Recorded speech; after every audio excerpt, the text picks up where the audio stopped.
बिस्मिल्लाहिर्रहमानिर्रहीम। अस्सलाम वालेकुम नाज़रीन, आप देख रहे हैं तलाश न्यूज़। मैं हूं निसार चौधरी। नाज़रीन, आज हमने बेशुमार मौजू हैं हमारे पास, हमने उनके ऊपर बात करनी है, लेकिन मैं समझता हूँ कि सबसे पहले जो इस वक्त आम तरीन मौजू है वो है आपके मुल्क में जो हालिया 8 फरवरी को इंतखाबात हुए हैं उनके ऊपर। और आज इंतखाबात को हुए हुए आपको पता है कि 3-4 रोज़ गुज़र चुके हैं और तमाम सियासी जमातें जो हैं वो अपने हुकूमत बनाने के लिए जो है वो जोड़ तोड़ के में लगी हुई हैं कि किस तरीके से जो है वो हमारी हुकूमत बन जाए। लेकिन यहाँ पे सबसे अहम बात जो है वो मैं आपको ये बताना चाहता हूँ कि आपके मुल्क में जो इंतखाबात हुए हैं उसमें सबसे ज़्यादा जो अक्सरियत के साथ जो लोग जीते हैं वो पाकिस्तान तहरीक इंसाफ के हमायत याफ्ता आज़ाद उम्मीदवार जिनके मुख्तलिफ निशानात थे वो कामयाब हुए हैं। और उन्होंने बल्ले के बगैर जो है मैं समझता हूँ कि वो उन्होंने सेंचुरी भी कर लिया है और अपने कप्तान के बगैर जो है वो बहुत बड़ा छक्का भी मार दिया है। गुजारिश आपसे सिर्फ इतनी करनी है कि आपने तमाम हालात वाक़यात का जो है बगौर जायज़ा ले रहे हैं कि इस वक्त जो सियासतदानों पर हम बाहरी ज़िम्मेदारी जो है वो आयद होती है कि वो किस तरीके से हमारा जो मुल्क और जो कौम इस वक्त बहरान का शिकार है कि वो इसको किस तरीके से निकालेंगे। लेकिन इब्तदाई जो इतलात हैं मेरे पास से जो इन्फॉर्मेशन है मैं आपसे वो शेयर करना चाह रहा हूँ कि इस वक्त पाकिस्तान मुस्लिम लीग नून और पाकिस्तान पीपल पार्टी के दरमियान जो है वो राब्ते वो हो रहे हैं और उन्होंने कुछ चीज़ों पर इत्तफाक किया है, कुछ चीज़ों पर जो है वो उनका इख्तलाफ है। और आज जो है सेंट्रल कमेटी का जो इजलास है पाकिस्तान पीपल पार्टी का वो भी मुनक्कद हो रहा है जिसमें जो है वो फैसले किए जाएंगे कि आया कि ये हुकूमत जो है ये पाकिस्तान पीपल पार्टी ने बनानी है, पाकिस्तान मुस्लिम लीग नून ने बनानी है, या ये दोनों जमातें जो हैं ये जो है अपोजिशन में बैठेंगी। और पाकिस्तान तहरीक इंसाफ जो इस वक्त पूरे मुल्क में अक्सरियती जमात के तौर पर उभर कर सामने आई है उसको हुकूमत बनाने का ये मौका देंगे। लेकिन मैं समझता हूँ कि ऐसा जो है मुझे नज़र नहीं आ रहा है, क्योंकि आप अच्छी तरह समझते हैं कि इक़्तिदार का जो लालच है वो आपने देखा भी है और आप देख भी रहे होंगे कि किस तरीके से जो मियां नवाज शरीफ साहब जो है अपने आप को कह रहे हैं कि हम इस वक्त सबसे बड़ी पार्टी के तौर पर ऊपर के सामने आए, जबकि ऐसा नहीं है। ये हक़ाइक़ के मुनाफी है और आपको इल्म है कि हक़ाइक़ क्या है, कौन बड़ी जमात जो है वो बंद कर सामने ऊपर कर रही है और किस जमात का जो है हुकूमत साजी करने का हक़ बनता है। ये चीज़ें सारी आपके इल्म में है। मैं तो सिर्फ यहाँ पर बताना आपको ये मकसूद है कि आज अगर हमने सियासतदानों ने होश व हवास के नाखून न लिए या उन्होंने अपने इख्तलाफात को पस पुश न डाला तो मैं समझता हूँ कि पाकिस्तान जो है वो एक दफ़ा फिर जो है वो डिफ़ाल्ट होने के करीब है।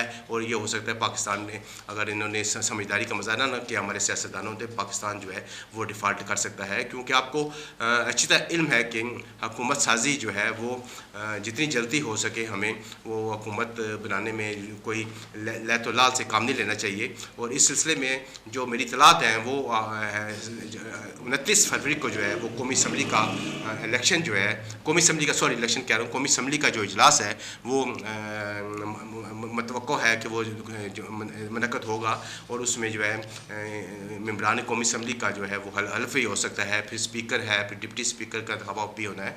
लेकिन इन तमाम सूरत हाल को आप बगौर अगर देखें तो इस वक्त आपके मुल्क में एक अनार्की की सूरत हाल भी जो है वो पैदा हो चुकी है। और आज भी लाहौर में वज़ीर आला पंजाब मोहसिन नकवी साहब ने एक प्रेस टॉक करते हुए कहा है कि इस वक्त हमारा मुल्क जो है वो इंतहाई नाजुक जो है वो दोहराए पे खड़ा है। और जो कुछ कुफ्तें जो हैं वो इलेक्शन को बहाना बनाकर जो इलेक्शन जो लोग हारे हैं या जिनके इलेक्शन जो हैं वो मुतनाज़ा हुए हैं वो खुदा न खास्ता 9 मई जैसा वाक़या जो है वो करने जा रहे हैं। और उन्होंने कहा है कि एजेंसीज़ की जो रिपोर्ट है और एजेंसीज़ ने कुछ गुफ्तगू जो है जो लोगों के दरमियान या जो लीडरों के दरमियान हुई है वो नोट की हैं, जिस पर उनको आज जो सबसे बड़ा सूबा है पंजाब उसका जो वज़ीर आला है मोहसिन नकवी उन्होंने इस चीज़ का मीडिया टॉक के ज़रिए इजहार किया है कि कुछ लोग जो हैं वो सन 9 मई का वाक़या जो हुआ था उस तरह का वाक़या दोहराना चाहते हैं। तो उन्होंने कहा कि खुदारा आप जो है इस तरह का कोई भी कुव्वत जो है वो ना उठाए, क्योंकि पाकिस्तान इन तमाम चीज़ों का मुतहम्मल नहीं हो सकता। अगर आपको किसी चीज़ पर मेरा है, आपको इलेक्शन के ऊपर आप मुतनाज़ा है, आप कोई लोग इलेक्शन हारे हैं या जिन्हों की इलेक्शन जो जीते हुए थे जिनको हरवाया गया है, वो एहतजाज ज़रूर करें, पुरअमन एहतजाज ज़रूर करें और कानून का रास्ता जो है वो अपनाएं और गैर कानूनी तरीके से या कानून को हाथ में लेने की कोशिश ना कीजिए। दूसरी तरफ नाज़रीन, आपने देखा कि इस वक्त कराची में आज ताज़ा तरीन जो ख़बर है मेरे पास, वो जमात इस्लामी के अमीर हैं कराची के, हाफिज़ नेमो रहमान, उन्होंने अपनी जो सीट सूबाई असम्बली की जो हालिया इलेक्शन हुए इसमें जीती है, वो उन्होंने छोड़ने का ऐलान किया है।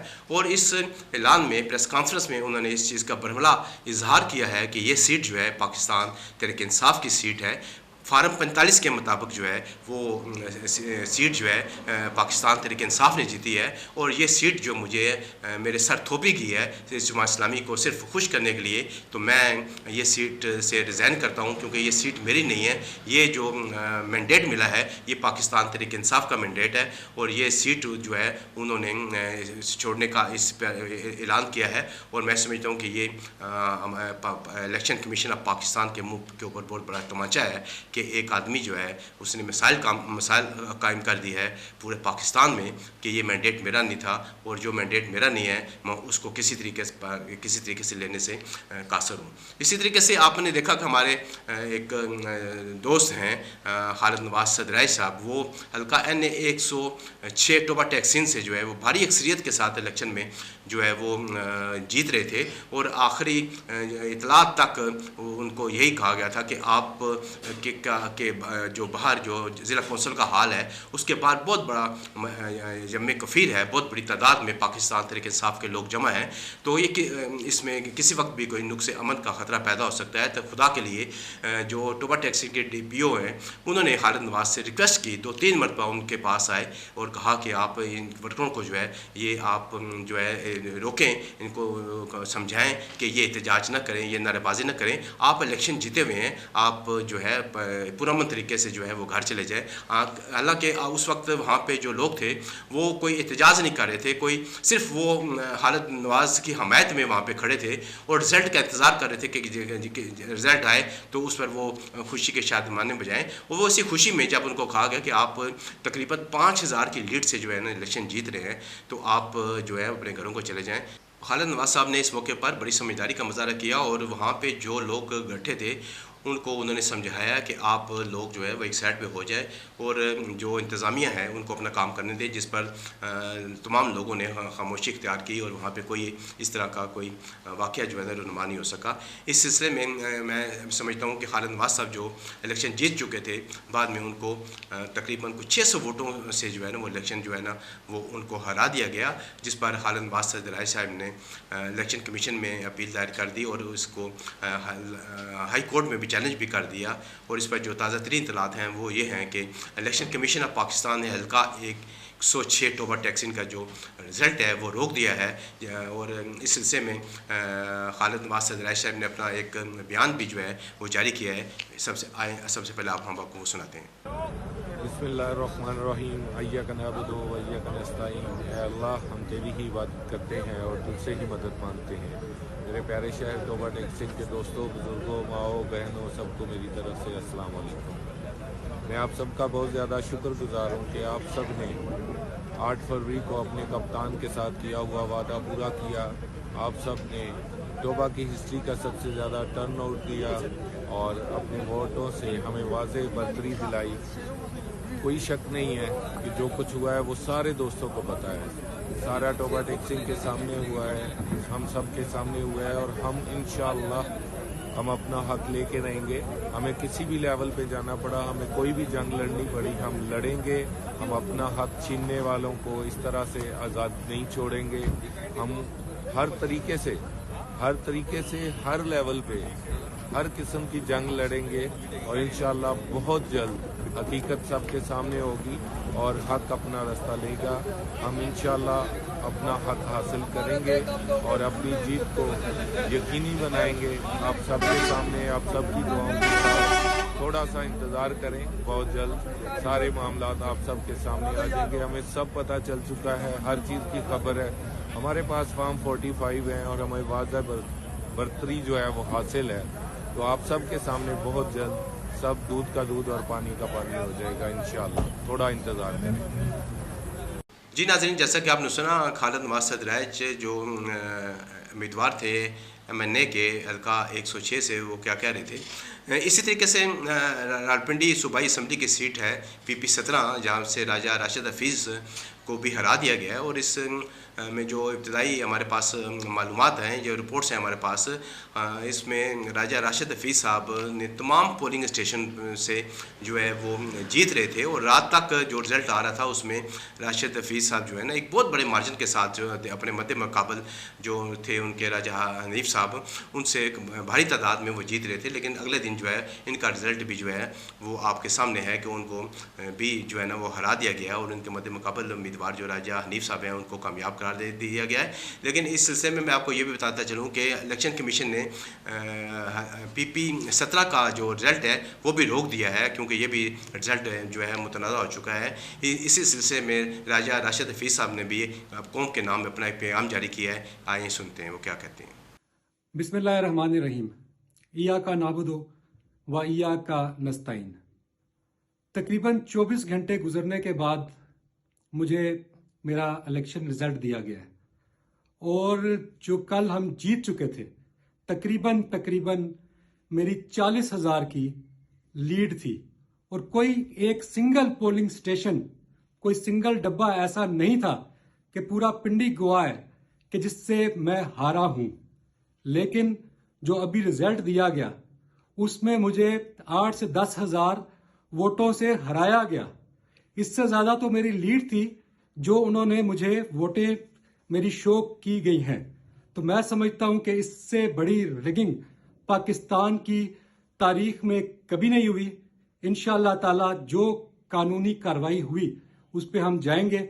लेकिन पिंडी शहर गवाह है और मैं पिंडी शहर का दिल की अथाह गहराइयों से शुक्रिया अदा करता हूं कि उन्होंने पाकिस्तान तहरीक इंसाफ के तमाम नामजद उम्मीदवारों को भरपूर तरीके से पिंडी से जिताया है। और मैं नहीं समझता कि किसी हवाले से भी ये लोग जो आज जीत का जश्न मना रहे हैं, और रात को 10 बजे इनके दफ्तर बंद हो चुके थे और पिंडी गवाह है कि जीतने के बाद मेरे दफ्तर में रात को 1 बजे भी जश्न हो रहा था। तो कहने का मकसद ये है कि पिंडी वालों ने हमसे वफा की। इंशाअल्लाह ताला हम पिंडी वालों से वफा करेंगे। इनका जो इलेक्शन है हम किसी सूरत में नहीं मानते ये रिजल्ट्स को। जो कानूनी कार्रवाई हुई इंशाअल्लाह हम अपने वकला की मशावरत से वो करेंगे। बहुत शुक्रिया। जी नाजरीन, आपने राजा राशिद हफीज़ साहब का भी पैगाम सुना और उन्होंने भी बताया कि मुझे जो है वो किस तरीके से हराया गया है। यहाँ पे थोड़ा सा मैं यहाँ पे जिक्र करता चलूँ कि राजा राशिद हफीज़ साहब इस पूरे इलेक्शन में जो है वो आप सामने नहीं आ सके क्योंकि उनके ऊपर मुकदमात बने हुए थे। लेकिन इसके बावजूद जो है आपने देखा कि उनका जो इलेक्शन ऑफिस है वो भी उनको खोलने नहीं दिया गया और उनको कंपेन जो है वो भी उनको सही तरीके से नहीं करने दी। उनको ना रैली निकालने के लिए दी गई और उनको किसी तरीके से भी जो है वो कंपेन करने की इजाज़त नहीं मिली। लेकिन इसके बावजूद जो है वो ये इलेक्शन भारी तादाद में जीते हैं। लेकिन धांधली के जो हमारे करता धरता हैं उन्होंने उनको भी हरा दिया है। इस सिलसिले में इंशाल्लाह आपसे मज़ीद भी हमारे पास जो मालूमात होंगी हम आपसे साथ शेयर करते रहेंगे। इसके साथ ही नाज़रीन, मेरे प्रोग्राम का वक्त ख़त्म होता है। मुझे दीजिएगा इजाज़त। अल्लाह हाफ़िज़।